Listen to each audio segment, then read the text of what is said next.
नमस्कार मित्रांनो, मी हेमंत.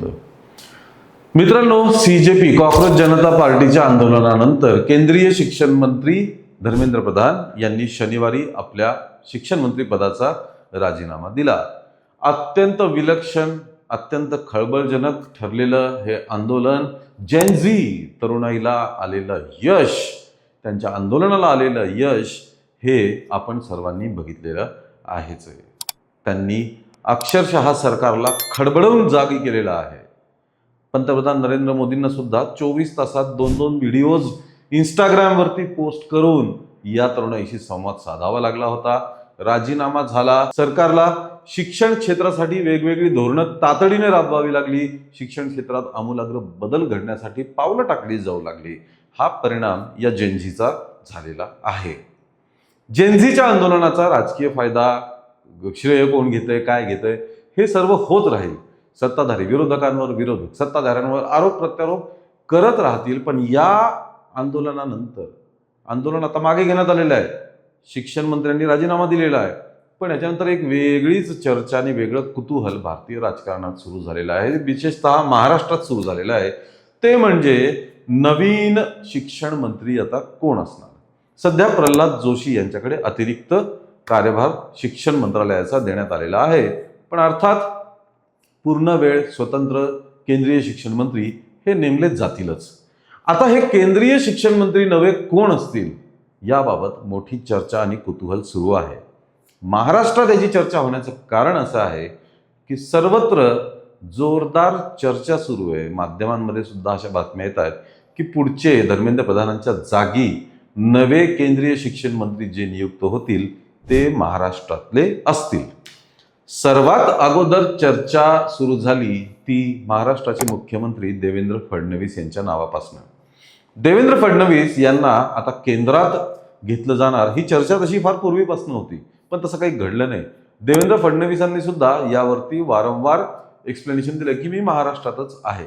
पण ज्या दिवशी धर्मेंद्र प्रधानांचा राजीनामा झाला त्या संध्याकाळी किंवा त्या रात्रीतून तातडीने देवेंद्र फडणवीस दिल्लीला रवाना झाले अशा बातम्या आल्या.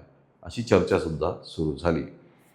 ही पण चर्चा सुरू झाली की आता देवेंद्र फडणवीसांचं नाव नव्या केंद्रीय शिक्षण मंत्री पदासाठी विचार केलं जातं. असं जोरदार चर्चा झाला. त्याच्यावरती एक दिवस लोटला. काल नागपुरातून देवेंद्र फडणवीसांनी एक्सप्लेनेशन दिलं की मी महाराष्ट्रातच आहे, मी नागपुरातच आहे, इथून मी मुंबईत जाणार आहे आणि मी सध्या महाराष्ट्रातच आहे. आता देवेंद्र फडणवीसांनी सुद्धा काही थेट नकार दिलेला नाहीये की असं काही नाहीये म्हणून. फक्त त्यांनी उडतं उत्तर दिलं की मी सध्या इथेच आहे म्हणून. पण काहीतरी चर्चा सुरू असणारच. त्यानंतर कालपासनं एक वेगळी चर्चा सुरू झाली. आपल्याला माहिती आहे शिंदेच्या शिवसेनेमध्ये नुकताच उद्धव ठाकरेंच्या शिवसेनेतून 6 खासदारांनी प्रवेश केला. या 6 खासदारांच्या प्रवेशानंतर शिंदेचं लोकसभेतलं संख्याबळ हे 13 झालेलं आहे. त्यांचंही आता मोठं संख्याबळ आहे. धर्मेंद्र प्रधानांचा राजीनामा होण्याआधीपासूनच शिंदे आता केंद्रात एक कॅबिनेट मंत्रीपद मागतील हे सर्वांना माहिती होतं. खासदारांचं संख्याबळ वाढलं, लोकसभेतलं वजन वाढलं, त्यामुळे आता एक कॅबिनेट मंत्रीपद आपल्याला पाहिजे अशी इच्छा शिंदेची होतीच.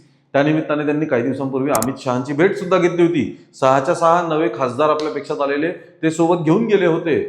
मग आता शिंदेच्याच गटातील एका खासदाराला केंद्रीय शिक्षण मंत्रीपद मिळणार अशी देखील चर्चा सुरू झालेली आहे.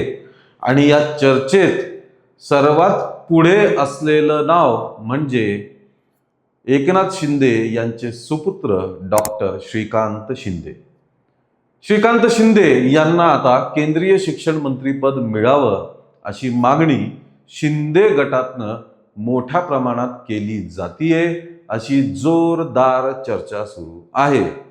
काही शिंदे गटातील नेत्यांनी ऑन कॅमेरा माध्यमांमध्ये तशी प्रतिक्रिया सुद्धा दिलेली आहे की श्रीकांत शिंदेंना आता केंद्रीय शिक्षण मंत्रीपद मिळायला पाहिजे. म्हणजेच शिंदेंना जे कॅबिनेट मंत्रीपदाची अपेक्षा होती ती त्यांना मिळण्याची शक्यता या ठिकाणी निर्माण झालेली आहे. अजून निर्णय झालेला नाहीये, पण ही जोरदार चर्चा आहे की महाराष्ट्रातून आता नवे केंद्रीय शिक्षण मंत्री होणार आहेत. ते फडणवीस होतात का श्रीकांत शिंदे होतात का अजून कोणी होतं ते आपल्याला आता बघावं लागेल. अपेक्षा करूया हे आपल्याला लवकरच कळेल. आणि नवे केंद्रीय शिक्षण मंत्री कोण असतील, त्यांचं प्लॅनिंग काय असेल, काय विजनने ते आता शिक्षण मंत्रालयाची खात्याची जबाबदारी घेतील. कारण जेनझी आंदोलनानंतर आता ही तरुणाई शिक्षण मंत्रालयावरती आपली नजर ठेवून असणार आहेत, होणाऱ्या हालचाली.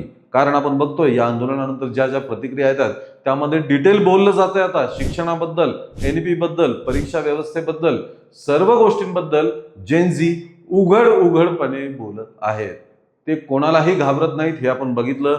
लाठीचार्ज करत असताना हात जोडून पोलिसांसमोर ते उभे होते हेही आपण बघितलं. आणि सरकारच्या सुद्धा हे आता लक्षात आलेलं असणार आहे की आता तरुणाई त्यांच्याशी रिलेटेड शिक्षण खात्याला तरी फार गांभीर्याने बघणार आहेत. पुढे त्यांची नजर असणार आहे. वेगवेगळ्या मागण्या ते करणारच आहेत. त्यामुळे आता जे नवे शिक्षण मंत्री बनतील त्यांच्यावरती देशाची आणि या युथची मोठी जबाबदारी असणार आहे, हे मात्र नक्की. तुम्हाला या बाबतीत काय वाटतं ते कमेंट करून नक्की कळवा. या व्हिडिओला लाईक आणि शेअर करा आणि आमच्या चॅनलला ताबडतोब सबस्क्राईब करा. धन्यवाद.